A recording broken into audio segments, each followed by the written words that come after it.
তিন জায়গায় প্রয়োজনে মিথ্যা বলা যায়। এক নাম্বার, আপনার ওয়াইফকে খুশি করার জন্য, সে একটু এরকম না বলে একটু কৌশল করে বললে খুশি হবে, ওটা বলা যায়। দুই নাম্বার, জীবন মরণের ব্যাপার, যান বাঁচানোর জন্য একটু কৌশল করে ঘুরিয়ে বললেন, এটা জায়েজ। তিন নাম্বার, দুইজন ঝগড়া লাগছে তাদেরকে মিলিয়ে দেওয়ার জন্য কৌশল করে একটু মিথ্যা বলা, ঘুরিয়ে বলা যায়। দুইজনের মধ্যে দেখলেন যে সম্পর্ক খারাপ, একজনরে বললেন, ভাই সে তো ওই দিন আপনার ব্যাপারে অনেক প্রশংসা। কি আমার ব্যাপারে প্রশংসা? কি বললো? এই বললো আপনি নাকি এই করছেন ওই করছেন, অনেক প্রশংসা। লোকটার মন খুশি হয়ে যাবে তার ব্যাপারে, ঠিক কিনা?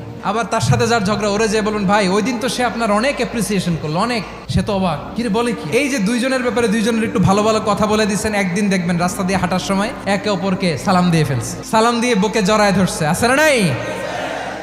আবার মিলমিশ হয়ে গেছে। কিন্তু আমাদের স্বভাব হইলো, দুই প্রতিবেশী যদি একসাথে বসে একসাথে হাঁটে, দূর থেকে দেখলে আমাদের জলে, আছে না নাই? ঘটনা কি? এই দুইটার মধ্যে এত মিল কে? এই দুইটার মধ্যে গিরিঙ্গি লাগানো যায় কিভাবে? আল্লাহর কাছে তওবা করেন, এই মানসিকতার যেন আমরা না হয়, আমরা মিলিয়ে দিব।